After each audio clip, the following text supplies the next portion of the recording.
Okay. My very first ADAPT action was Washington, D.C., spring of 2001.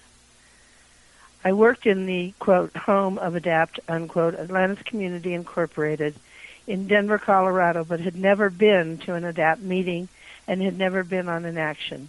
The tradition at that time was Atlantis brought attendants and a nurse to the action. I was the nurse that trip. Atlantis ADAPT traveled by van in those days. We loaded up early Thursday morning, 2 vans, 8 people in wheelchairs, attendants, kids, and drivers. Full vans, loaded tight. We were all in great moods as we drove out of town that morning.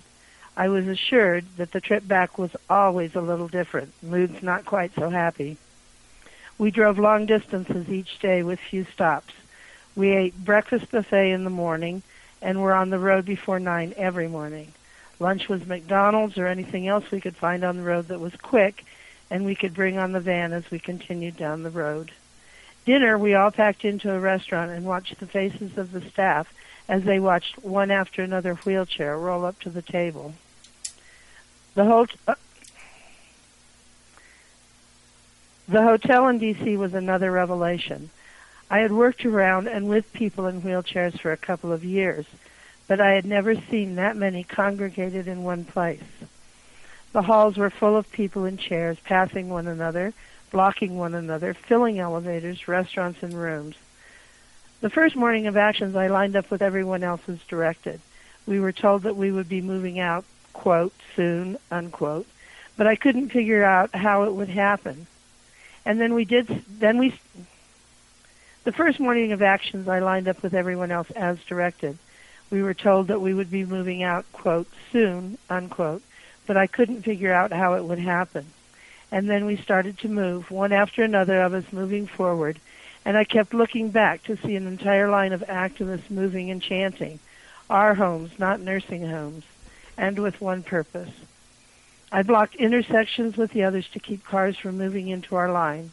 I stood over holes in the street to keep a chair from getting stuck, and when someone ignored the cautions, I helped push the chair out of the hole.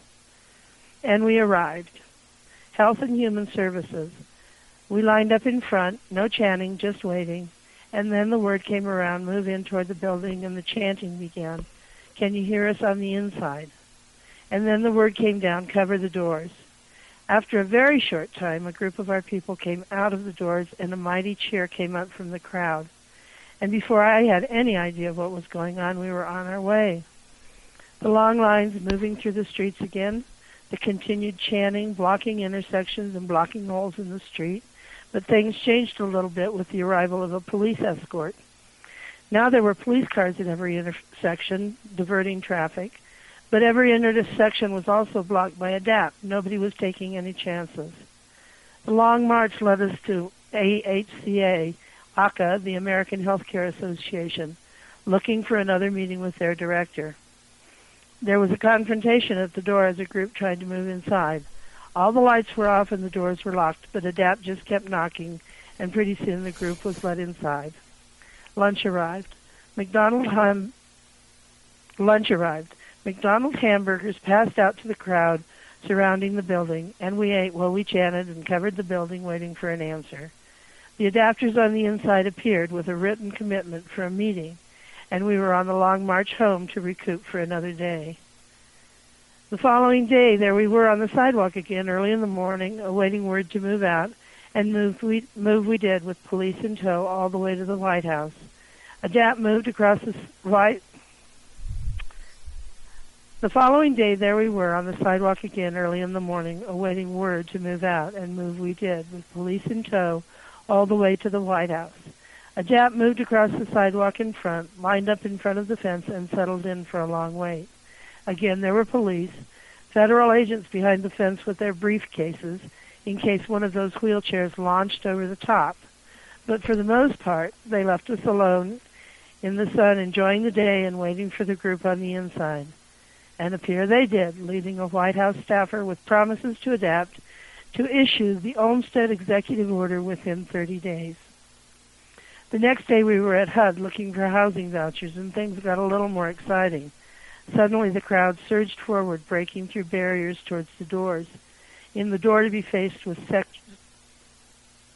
Suddenly the crowd surged forward, breaking through barriers towards the doors. In the doors to be faced with security's tables upright in the inside door space. The chanting was continuous, and there was continuous pressure against those blockades, trying to reach the lobby. Then just as suddenly as it started, it was over. There was another group of adapters with civilians in tow with new announcements of meetings, and we were on our way home. The most obvious thing about each day was the work, hours of work that had gone before to make these people know ADAPT would not be, quote, handled, unquote, but would be taken seriously.